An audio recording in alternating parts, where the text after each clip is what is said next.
জয়গুরু সবাইকে। শ্রী ঠাকুর সত্যানুসরণ বইয়ের প্রথম পাতাতেই বলেছেন, অর্থ মান যশ ইত্যাদি পাওয়ার আশায় আমাকে ঠাকুর সাজিয়ে ভক্ত হয়েও না, সাবধান হও ঠকবে। তোমার ঠাকুরত্ব না জাগলে কেউ তোমার কেন্দ্রও নয়, ঠাকুরও নয়, ফাঁকি দিলেই পেতে হবে তা। কিন্তু আমরা যখন দীক্ষা নিই তখন ভাবি যে আমরা ঠাকুরকে ধরলে বোধহয় আমরা প্রচুর অর্থের মালিক হব, মানে ধন সম্পত্তিতে আমার বোধহয় উতলে উঠবে। বেশিরভাগ মানুষই ধান্দাতে দীক্ষা নেয় যে আমি বড়লোক হব, আমি শান্তিতে থাকবো, আমি সুখে থাকবো, হ্যাঁ আমার গাড়ি হবে, বাড়ি হবে, ছেলের চাকরি হবে, মেয়ের বিয়ে হবে, এসব বিভিন্ন প্রকার মানে মনের বাসনা নিয়ে সে ঠাকুরকে ধরে। কিন্তু হয়তো ঠাকুর তার কিছু আশা পূরণ করেন, কিছু করেন না, তার জন্য দায়ী তো আমরাই। কিন্তু ঠাকুর বলছেন আমাকে যদি কেউ ভালোবেসে ধরে তাহলে কিন্তু সে সব পায়, তাকে চাইতে হবে না কিছু। একটা জিনিস লক্ষ্য করে দেখবেন, আমিও দেখেছি বাড়িতে, আমি আমার ছেলের জন্য একটা মনে মনে মানে রেডি করে রেখেছি যে আমার ছেলে এলে আমি একটা কোনো ভালো জিনিস করে খাওয়াবো।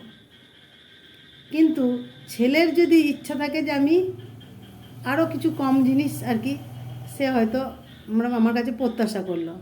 আমি মনে মনে এটা অনেকবার পরীক্ষা করে দেখছি, মনে মনে হাসি যে আমার ঠাকুরও তো সেরকম। আমি ভেবেছিলাম ছেলেকে হয়তো একটু ভালো কিছু করে খাওয়াবো, ছেলে আমার কাছে সামান্য একটা কিছু জিনিস বলে মা আমাকে এটা করে দাও, মানে আমাকে খুব সোজা পদ্ধতিতে একটা কিছু চাইলো যেটা আমি সহজেই করে দিতে পারি। কিন্তু আমরাও ঠাকুরকে এরকমই, ঠাকুর তার ডালা সাজিয়ে বসে আছেন যে আমি তোদেরকে সব দেবো, তুই শুধু আমি যা বলেছি তোরা তাই কর, আর আমার পথে তোরা চল, সঠিকভাবে চল, আর সঠিকভাবে ঠাকুরের নির্দেশ মেনে চললে সব পাওয়া যাবে, সব। কিন্তু কোনো ধান্দাতে নয়, কোনো মনের কোনো আশা নিয়ে নয়। আমি সব সময় ভাবি যে ঠাকুর আমি চান করতে যাব, ঠাকুর আমি খেতে যাব, ঠাকুর আমি বেড়াতে, সব সময় যেন আমার মনের মধ্যে ঠাকুর থাকে, মানে একেরই যাতে চরম হয়।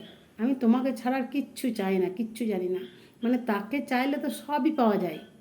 তিনি যদি আমার কাছে থাকেন, আমার অন্তরে থাকেন, আমার ঘরের মধ্যে থাকেন, আমার আর কি চাইবার আছে? তিনি তো রাজাধিরাজ। তাহলে আমি যদি তাকে চাই আমার সব কিছুই পাওয়া হয়। তাই আমি অন্য কিছু চাইবো না, শুধু ঠাকুর তোমাকেই চাই। তুমি আমার সঙ্গে সব সময় থাকো, আমার সুখে দুঃখে আনন্দে সব সময় যেন তুমি আমার পাশে থাকো। আমি শুধু এইটুকুই চাইতে পারি, তাহলে কিন্তু আমার চাওয়ার সার্থকতা আছে। কিন্তু আমি যখনই অর্থ মান যশ ইত্যাদির জন্য আমি ঠাকুরের কাছে লালায়িত হব, তখন কিন্তু আমার একটাও মিলবে না। তার জন্য আবার নিষ্কাম প্রার্থনার প্রয়োজন। ঠাকুর বলছেন যে তুমি যদি অন্যের জন্য প্রার্থনা করো, নিষ্কাম প্রার্থনা 100টাই আমি পূরণ করে দেবো। কিন্তু তুমি নিজের জন্য যদি একটাও প্রার্থনা করো, সেটাও কিন্তু তোমার পূরণ হবে না, কারণ ঠাকুর সকাম প্রার্থনা পছন্দ করেন না। তাই সব সময় নিষ্কাম প্রার্থনা করতে হয়।